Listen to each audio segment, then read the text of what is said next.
বৈশাখ মাসের মধ্য সময়ে শিলিগুড়ির বিভিন্ন বাজারে দেখা গেল ফলের রাজা বিভিন্ন রকমের আম। বৈশাখ মাস তার মধ্য গগনে অবস্থান করেছে। এই সময় ফলের রাজা আমের লগ্ন। শিলিগুড়ির বিভিন্ন বাজারে দেখা গেল বিভিন্ন রকমের আম। শিলিগুড়ির বিধান মার্কেট বাজারে ফলের দোকানগুলিতে বিরাজ করছে ফলের রাজা আম। এ বিষয়ে ব্যবসায়ীরা জানিয়েছেন, বৈশাখ মাস পড়তেই বাজারে আসতে শুরু করেছে আম। তবে মালদার আম এখনো শিলিগুড়ির বাজারে প্রবেশ করেনি। অন্তত 10 থেকে 12 দিন পর মালদার বিখ্যাত ল্যাংড়া আম শিলিগুড়ির বিভিন্ন ফলের বাজারে ঢোকার সম্ভাবনা রয়েছে। বর্তমানে দক্ষিণের আমগুলি বাজারে বিকোচ্ছে। চাহিদা সম্পর্কে ব্যবসায়ীরা জানিয়েছেন, ভালোই বিক্রি হচ্ছে।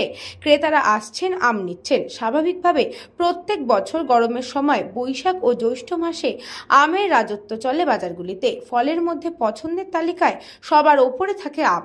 আমের চাটনি থেকে শুরু করে বিভিন্ন রকম পদ রান্না হয় আম দিয়ে। সেই কারণেই অনেকেই অপেক্ষা করে থাকেন আমের জন্য। এবছরও লক্ষ্য করা গেল ফলের বাজারগুলিতে আমের যোগান রয়েছে ভরপুর। ব্যবসায়ীরা জানিয়েছেন, আগামী 10 থেকে 12 দিনের মধ্যে মালদার আম চলে আসবে। তখন বাজার আরো জমে উঠবে। অনেক আম দিবে, ফলের রাজা তো আমি। কয় রকম আম আছে আপনাদের? আমার কাছে এখন বেগুন পুলি আছে, হিমসাগর আছে, চোষা আম আছে। কি দাম আছে এগুলো? এগুলো আরে এখন 80 টাকা, 100 টাকা, 120 টাকা। হিমসাগর কত?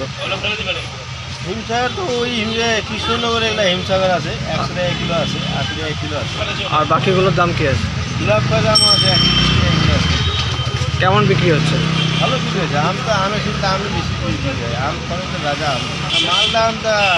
মালদা আম আছে তো অনেকই বিক্রি।